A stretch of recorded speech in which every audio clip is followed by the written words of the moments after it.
Hello दोस्तों, आपका स्वागत है। आज हम एनसीईआरटी की 5th चैप्टर को डिस्कस करेंगे। इस चैप्टर का नाम है कि क्या बताती हैं किताबें और खबरें। इसमें किताब ऋग्वेद है, जो ऋग्वैदिक काल को जानने का मूल स्रोत है, और जो खबरें हैं ये महापाषाणी खबरें हैं, जो मेनली दक्षिण भारत से प्राप्त होती हैं।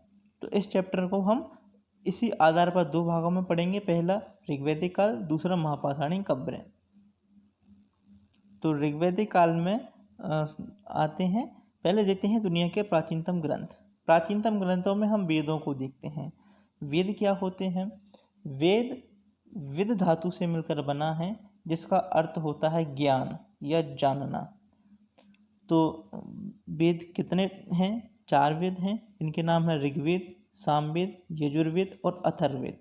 इसमें से जो ऋग्वेद है यह सबसे प्राचीनतम है और यही ऋग्वैदिक काल के बारे में जानने का मूल स्रोत है। इसकी रचना लगभग 3500 साल पहले हुई। 3500 साल पहले यानी कि 1500 ईस्वी पूर्व, और यहीं से ऋग्वैदिक काल का प्रारंभ माना जाता है। ऋग्वेद में 1000 से ज़्यादा प्रार्थनाएं हैं। प्रार्थना यानी कि जैसे हमें किसी चीज़ की ज़रूरत होती है तो हम किसी से प्रार्थना करते हैं कि वह हमें वह चीज़ प्रदान कर दे। ठीक है, तो इसी प्रकार ऋग्वेद में जो हमें ज़रूरत थी उसी आधार पर हमने कुछ प्रार्थनाएं लिखी। इन प्रार्थना को ही सूक्त कहते हैं। इसका अर्थ होता है अच्छी तरह से बोला गया। मतलब हम अच्छी तरह से प्रार्थना करते हैं, गीत गाते हैं कि हमें इस चीज़ की ज़रूरत है, आप हमें ये चीज़ दे दें। उस वक्त हमें जो चीज़ों की ज़रूरत थी हम वह किससे प्राप्त कर सकते थे? देवी देवताओं से ही प्राप्त कर सकते थे। इनमें से 3 देवी देवता जो है, मतलब 3 देवता मुख्य हैं, अग्नि, इंद्र और सोम। इंद्र सबसे मुख्य थे क्योंकि इन्हें बरसात का देवता, युद्ध का देवता कहा जाता था, और बिना युद्ध के तो आर्य भारत में आ ही नहीं सकते थे, क्योंकि उन्हें सबसे पहले यहाँ के निवासियों को हराना था, नए क्षेत्र पर कब्जे करने थे। तो इंद्र इनके सबसे मुख्य देवता थे। वहीं दूसरे देवता मुख्य जो हैं अग्नि थे, क्योंकि ये अन्य देवताओं और मनुष्यों के बीच में, मतलब जो आर्य थे इनके बीच में मीडिएटर का कार्य करते थे। जो यज्ञों में आहुतियाँ दी जाती थीं, ये आहुतियाँ अन्य देवता तक सिर्फ इन अग्नि देवता के माध्यम से ही पहुँचते थे। सोम ये तीसरे मुख्य देवता थे। वास्तव में सोम एक पौधा था जिससे एक खास पेय बनाया जाता था। वैदिक प्रार्थनाओं की रचना ऋषियों ने की, और ऋषि अपने विद्यार्थियों को इन्हें अक्षर, शब्द और वाक्यों में बांटकर सस्वर पाठदाना यानी कि बोल बोलकर कंठस्थ करा दिए करते थे। इसी वजह से हम देखते हैं कि ऋग्वेद पद्य के रूप में है, क्योंकि पद्य अच्छे से याद किया जा सकता है बजाय गद्य के, और इस वक्त ऋग्वेद को हमें याद ही करना था, इसलिए पद्य के रूप में है। सूक्तों की जो रचना है वह मैक्सिमम पुरुषों ने की थी। पुरुष ही इनको सीखते थे, यही ही इनकी रचना किया करते थे। लेकिन फिर भी हमें कुछ महिलाएं भी दिखती हैं, ऐसा नहीं मतलब मिलती हैं, जैसे कि लोपा, कोसा, मुद्रा, अपाला आदि कुछ महिलाएं भी हैं। और ऋग्वेद की भाषा वैदिक संस्कृत है। वैदिक संस्कृत क्या थी? एक सिंपल कॉन्सेप्ट है कि भाषा सदैव सरलता की ओर जाती है। तो जो आर्य यहाँ पर आए थे उनकी जो भाषा थी उसकी अपेक्षा आज की भाषा में काफ़ी सरलता है। तो जो उनकी भाषा थी वो उस समय की भाषा वह थी वैदिक संस्कृत, और वह धीरे धीरे धीरे धीरे सरल होते होते वर्तमान रूपों में हम जो स्कूल में संस्कृत देखते हैं, इस संस्कृत में और वैदिक संस्कृत में हमें काफ़ी अंतर इसी वजह से दिखाई देता है, क्योंकि भाषा सदैव सरलता की ओर चलती है। क्योंकि ऋग्वेद का जो है उच्चारण होता था और इसका श्रवण किया जाता था, इसे पढ़ा नहीं जाता था, क्योंकि पढ़ेंगे तो जब ये लिखेगा, और लिखा ही नहीं गया तो फिर हम पढ़ेंगे कहाँ से। इसी वजह से इसको सिर्फ उच्चारण किया जाता था और श्रवण किया जाता था। हम विश्व में 3000 भाषाएं परिवार हैं, और इन 3000 भाषाएं हैं, और इन्हें 13 भाषा परिवारों में विभाजित किया गया है। इनमें से एक भाषा परिवार है भारोपीय भाषा परिवार। इस जो भारत में आए थे, ये भारोपीय भाषाएं बोला करते थे। भारोपीय शब्द भारत और यूरोप में दोनों की जो भाषाएं, जो भारत की भाषाएं हैं और यूरोप की कुछ भाषाएं हैं, इनका विकास इसी भाषा परिवार से हुआ, इसलिए इसको भारोपीय नाम दिया गया है। इसमें हम असमिया, जैसे हमारे असम की भाषा, गुजरात की भाषा, गुजराती, हिंदी, कश्मीरी, सिंधी, ये भारत की भाषा हैं। ठीक है, एशिया की भाषा है फारसी। ठीक है, यूरोप की कुछ भाषाएं जैसे कि अंग्रेजी, फ्रांसीसी, जर्मन, यूनानी, इतालवी, स्पेनिश आदि, ये जो भाषाएं हैं ये भारतीय भाषा परिवार के अंतर्गत आती हैं। ठीक है, इन्हें हम एक भाषा परिवार के अंतर्गत क्यों मानते हैं, क्योंकि हमें लगता है कि इनके उच्चारण में काफ़ी समानता है। जैसे कि हम संस्कृत शब्द देखें मातृ, ठीक है, हिंदी में माँ देखते हैं, अंग्रेजी में मदर देखते हैं, इनके उच्चारण में समानता है, इसी कारण हमने इसको एक भाषा परिवार में रखा हुआ है। और आर्यों का जो मूल निवास स्थान है वह मध्य एशिया माना जाता है।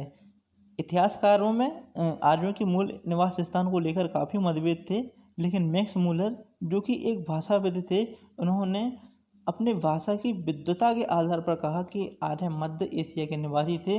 और आज यह तथ्य सबसे ज़्यादा मान्य है कि आर्य मध्य एशिया के निवासी थे, जिसे विभिन्न जीव वैज्ञानिक प्रयोगों के द्वारा भी स्पष्ट किया जा चुका है। ठीक है, भारत में कुछ और भाषाएं परिवार भी हैं, जैसे कि हम पूर्वोत्तर भाग में तिब्बत बर्मा भाषा परिवार देखते हैं। ठीक है, दक्षिण में हम तेलुगु, तमिल, कन्नड़, मलयालम, ये 4 भाषाएं हैं जो कि द्रविड़ भाषा परिवार के अंतर्गत आती हैं। ठीक है, झारखंड और मध्य भारत के कुछ हिस्सों में ऑस्ट्रो एशियाटिक परिवार की भाषाएं बोली जाती हैं। तो ये कुछ अन्य भाषा परिवार हैं जो भारत में हैं। ऋग्वेद का अध्ययन कैसे किया जाता है, इतिहासकार ऋग्वेद का अध्ययन कैसे करते हैं, ये हमारे लिए ज़्यादा महत्व का नहीं है। सिर्फ उसमें हमें इतना जानना है कि इतिहासकार और पुरातत्ववेत्ताओं में क्या अंतर होता है। तो पुरातत्ववेत्ता वे होते हैं जो पुरानी जो वस्तुएं मिलती हैं, पुरातात्विक सोर्स होते हैं, उनका अध्ययन करते हैं और अतीत के बारे में बताते हैं। लेकिन इतिहासकार पुरातात्विक वस्तुओं और जो साहित्यिक सोर्स होते हैं, लिखित सोर्स होते हैं, इन दोनों के बारे में अध्ययन करते हैं। ये हम देखें, ये एक पांडुलिपि है ऋग्वेद की, जो लगभग 1000 साल पहले लिखी गई थी। और ऐसे ही कई पांडुलिपियों को लेकर हमने नए वर्तमान में जो हम ऋग्वेद हैं, वर्तमान में ऋग्वेद जो लिखा गया है इन्हीं पांडुलिपियों से लिखा गया है। ये पांडुलिपि बुर्ज वृक्ष की छाल से प्राप्त हुई है, मतलब बुर्ज वृक्ष जो था इसकी छाल से हमने इसको बनाया है। ठीक है, विश्वामित्र और नदियों का जो यहाँ पर एक ऋग्वेद का एक सोर्स है, हमारे लिए महत्व का नहीं है, ये हमारे महत्व का है, इसको हम समझेंगे। इसको समझने से पहले एक बात समझते हैं कि जो आर्य लोग थे, आर्य मूलतः मतलब इनका जो मुख्य व्यवसाय था वह पशुपालन था, और जो द्वितीयक व्यवसाय था वह कृषि था। आखिर पशुपालन मुख्य व्यवसाय क्यों था, क्योंकि आर्य लोग स्थिरवासी नहीं थे, ये एक स्थान से दूसरे स्थान पर जाया करते थे। जैसे कि ये मध्य एशिया से भारत में आए, ठीक है, तो भारत में भी ये और पूर्व की ओर जाते हैं। जैसे ऋग्वैदिक काल में ये सब सेंधव प्रदेश में बसते हैं, उत्तर वैदिक काल तक इनका और विस्तार हो जाता है, और ये सदा नीरा, वर्तमान में जो गंडक नदी है, यहाँ तक इनका विस्तार हो जाता है। इस प्रकार ये लगातार पूर्व की ओर आते जाते हैं। तो ये स्थिरवासी नहीं थे, ये उत्तर वैदिक काल में जाकर स्थिरवासी होते हैं। तो जो स्थिरवासी नहीं है उनके लिए कृषि करना सही नहीं माना जाता है, क्योंकि कृषि करने के लिए एक स्थान पर रुकना ज़्यादा महत्वपूर्ण होता है। तो इनको एक स्थान से दूसरे स्थान पर जाना था, इसलिए इनके लिए पशु ही मुख्य खाना होते थे, क्योंकि उनसे जो हमें दूध प्राप्त होता था, यदि वे मर जाते थे उनसे हमें मांस भी प्राप्त हो जाता था। इस वजह से पशुपालन मुख्य व्यवसाय था। ऋग्वैदिक काल में कृषि होती थी, लेकिन वह कृषि अनाज के लिए नहीं होती थी, सिर्फ जानवरों के चारे के लिए कृषि होती थी। हम देखते हैं कि जो आर्य थे ये मध्य एशिया के क्षेत्र से आए थे, और मध्य एशिया के क्षेत्र जो है मरुस्थलीय क्षेत्र हैं जहाँ पानी की कमी है। इसलिए अच्छे जहाँ पर जल हो, चारागाह हो, ऐसे स्थानों के लिए इनमें और अन्य कबीलों में युद्ध भी हुआ करते थे। तो इस प्रकार हम देखते हैं कि युद्ध के लिए हमें वीर पुरुष चाहिए। तो ऋग्वेद में मवेशियों के लिए, क्योंकि मवेशियाँ यानी कि हम पशुपालक थे, इस वजह से घोड़े क्यों, क्योंकि घोड़ा लंबी दूरी तक यात्रा करता है। युद्ध के लिए काम, क्योंकि युद्ध में हम रथ खींच सकते हैं। तो युद्ध में तो हमें घोड़ा और मवेशी महत्वपूर्ण है चाहिए। और क्योंकि युद्ध लड़ने वाले भी होने चाहिए पुरुष लोग, इसलिए ऋग्वेद में मवेशियों, बच्चों और बच्चों में खासकर पुत्रों और घोड़ों की प्राप्ति के लिए अनेक प्रार्थनाएं, क्योंकि हमें इन चीज़ों की ज़रूरत थी। घोड़ों का लड़ाई में रथ के रूप में रथ खींचने के लिए, ठीक है, लड़ाइयों में मवेशियों को भी हम जीत कर लाते थे, क्योंकि मवेशी हमारे इस वक्त बहुत महत्वपूर्ण थी। एक तो हम देखते हैं कि खाने के रूप में, दूसरा हम देखते हैं वस्तु विनिमय के रूप में, यानी कि हमारे पास कोई चीज़ नहीं है, हमें दूसरे से कोई चीज़ लेना है, तो इसके लिए हम क्या कर सकते हैं, अपने किसी गाय को दी और उससे वह चीज़ ले ली। तो गाय महत्वपूर्ण होती थी क्योंकि वह वस्तु विनिमय के माध्यम के रूप में यूज की जाती थी उस वक्त, ठीक है। लड़ाइयाँ वैसे ज़मीन के लिए भी लड़ी जाती थी, वैसी ज़मीन जहाँ अच्छा चारागाह हो और जहाँ पर फसलें उगाई जा सकें, ठीक है। पानी के स्रोतों के लिए भी हम लड़ाई देखते थे और लोगों को बंदी बना लिया जाता था, जो वहाँ के लोग थे उन्हें बंदी बना लिया जाता था, ठीक है। हमने युद्ध किया है, युद्ध में हम लूट के रूप में भी कुछ माल प्राप्त करते हैं, ठीक है। जो अब जैसे जो ऋग्वैदिक कालीन जो लोग थे, जो आर्य लोग थे, जो उस वक्त भारत में आए थे, ये जनजातियाँ थीं, और जनजातियाँ जो हैं ये अपने किसी जो ताकतवर लोग होता है उसको सरदार नियुक्त कर लेते हैं, उसी के नेतृत्व में काम करती हैं। तो जो सरदार है वह दूसरों से ज़्यादा वर्चस्व रखता है, इस वजह से लड़ाई में जो लूट होती है, क्योंकि सभी ने मिलकर लूटा है तो सभी आपस में बांटते हैं, लेकिन सरदार थोड़ा ज़्यादा ले लेता है, ठीक है। पुरोहित बोलता है कि मैंने तुम्हारे लिए इतनी प्रार्थना की तो मुझे भी थोड़ा जाना चाहिए, तो पुरोहित और सरदार दोनों थोड़े ज़्यादा हिस्सा ले लेते हैं। तो जब ये हिस्सा लेते हैं उस वक्त ये अंतर हमें समझ में नहीं आता है, लेकिन धीरे धीरे धीरे ये अंतर इतना बड़ा हो जाता है कि जो सरदार थे, क्योंकि सरदार अभी तक सरदार या अभी इनका जो राजा था ये वंशानुगत नहीं होता था, बल्कि इसको चयनित किया जाता था सभा समितियों के द्वारा। लेकिन धीरे धीरे इसने संपत्ति ज़्यादा जुटाना स्टार्ट कर दी, क्योंकि इसका थोड़ा वर्चस्व ज़्यादा था, तो उसने थोड़ी संपत्ति मतलब जो लूट के माल में थोड़ा ज़्यादा हिस्सा अपने पास रखना प्रारंभ कर दिया। तो धीरे धीरे धीरे इसके पास धन थोड़ा ज़्यादा हो गया और जो अन्य सामान्य लोग थे उनके पास धन कम हो गया, और इसी वजह से सरदार जो हैं ये बाद में कई यज्ञ, जैसे कि हम आगे देखेंगे अश्वमेध यज्ञ और बड़े बड़े यज्ञ करते हैं, और इन यज्ञों को करने की वजह से इनकी सामाजिक प्रतिष्ठा बढ़ती है, और यही सामाजिक प्रतिष्ठा और पुरोहितों का साथ वंशानुगत शासन, यानी कि राजा, राजा के बाद उसका बेटा, उसके बेटे के बाद उसका बेटा, ये शासन प्रारंभ होता है, जो कि अभी ऋग्वेदिक काल में नहीं था। ऋग्वेदिक काल में राजा का सिलेक्ट किया जाता था सभा और समितियों के द्वारा, ठीक है। तो हम देखते हैं कि युद्ध में जो धन मिलता था उसमें कुछ भाग सरदार रख लेते थे, कुछ पुरोहित रख लेते थे, उससे धन आम लोग बांट लेते थे। कुछ धन का यूज हम यज्ञ में भी करते थे, ठीक है। जैसे यज्ञ में आहुति दी जाती थी, आहुतियाँ देवी देवताओं को दी जाती थी, घी, अनाज और कभी कभी जानवरों की भी आहुतियाँ दी जाती थी। युद्ध में तो पुरुष लोग भाग लेते थे, ठीक है। स्थायी सेना नहीं थी। स्थायी सेना लगभग 2500 साल पहले जब महाजनपदों का विकास होता है, लोहे की तलवारों का यूज स्टार्ट हो जाता है, कृषि में वृद्धि होती है, मतलब कुल मिला के महाजनपद को हम समझेंगे तब देखेंगे कि उस वक्त स्थायी सेना प्रारंभ होती है ऋग्वैदिक काल में, और उत्तर वैदिक काल में स्थायी सेना नहीं थी। कुछ लोग सभाओं में मिलते जुलते थे, यानी कि सभाएं होती थी, वहाँ पर डिस्कस होता था, युद्ध और शांति के बारे में सलाह मशवरा होता था। ये लोग अपना सरदार चुनते थे जो बहादुर और कुशल योद्धा होता था, यानी कि वंशानुगत नहीं था, बल्कि सभाओं में हम इनको सिलेक्ट करते थे कि कौन हमारा नेतृत्व करेगा, कौन हमारा सरदार होगा। लोगों का वर्गीकरण काम, भाषा, परिवार, समुदाय, निवास स्थान या सांस्कृतिक परंपरा के आधार पर किया जाता है। मतलब ये आदान है जिनके आधार पर लोगों का वर्गीकरण किया जाता है। कौन कौन से? भाषा, परिवार, समुदाय, निवास स्थान या सांस्कृतिक परंपराएं। ऋग्वेद में वर्गीकरण कैसे थे?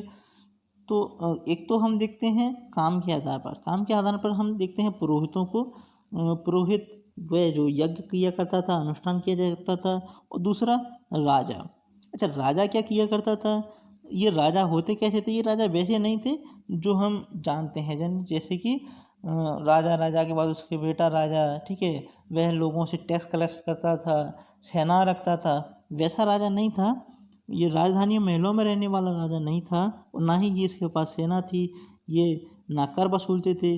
प्रायः राजा की मृत्यु के बाद उसका बेटा भी अपना शासक बनता, मतलब नॉर्मली ऐसा नहीं था कि राजा के बेटा ही राजा बनता था, लेकिन जाना जो हम ऋग्वेद के सोर्स मिलते हैं, आगे की बड़ी किताबों में हम पढ़ेंगे तो देखते हैं कि अधिकांश जगहों पर जो बड़े राजा होते थे, मतलब जो सरदार होते थे, उनके बेटे को ही अगला सरदार नियुक्त कर दिया जाता था। इसके बाद हम तीसरा देखते हैं जनता, यानी कि जो पूरा समुदाय बचता है पुरोहित और राजा को हटा के। इसके लिए दो शब्दों का यूज होता है, एक है जन और दूसरा है विष। दोनों का एक ही अर्थ है, ठीक है। जैसे ऋग्वेद में कुछ विष और जनों का नाम मिलता है, जैसे कि पुरुजनिया विष, ठीक है, भरत जनिया विष, यदु जनिया विष। तो पुरु विष भरत, पुरु भरत और यदु, ये 3 जन थे, कबीले थे, ठीक है। इसके आगे हम चलते हैं कि जिन लोगों ने इन प्रार्थनाओं की रचना की वे कभी कभी खुद को आर्य कहते थे। आर्य यानी कि श्रेष्ठ, मतलब हम श्रेष्ठ हैं, जिन्होंने इनकी रचना की वे श्रेष्ठ हैं, और अपने विरोधियों को दास या दस्यु कह लेते थे। यानी कि दस्यु होते कौन थे? दस्यु वे लोग होते थे जो यज्ञ नहीं करते थे और शायद दूसरी भाषाएं बोलते थे। यानी कि दस्यु या दास शब्द का प्रयोग उन लोगों के लिए किया जाता था जो दूसरी भाषाएं बोलते थे, या फिर कोई उनकी भाषा ही बोल सकता है, लेकिन जो मैक्सिमम थे वे दूसरी भाषाएं बोलते थे और यज्ञ नहीं करते थे। मतलब वो इन आर्यों की संस्कृति से नहीं थे, वो यहाँ के मूल निवासी थे जो पहले से यहाँ पर रह रहे थे, तो उनको इन्होंने दस्यु कहा। लेकिन बाद में हम ये जो दास शब्द है इसका मतलब गुलाम लगा लेते हैं। मतलब दास वे स्त्री और पुरुष होते थे जो युद्ध में बंदी बनाया जाता था, उन्हें उनकी मालिक की जायदाद माना जाता था, जो भी काम मालिक चाहते थे उन्हें वह सब काम करना पड़ता था। तो ये हमने ऋग्वेदिक काल के बारे में जाना। अगला अब हम महापाषाणों के बारे में अगले पार्ट में समझेंगे। धन्यवाद।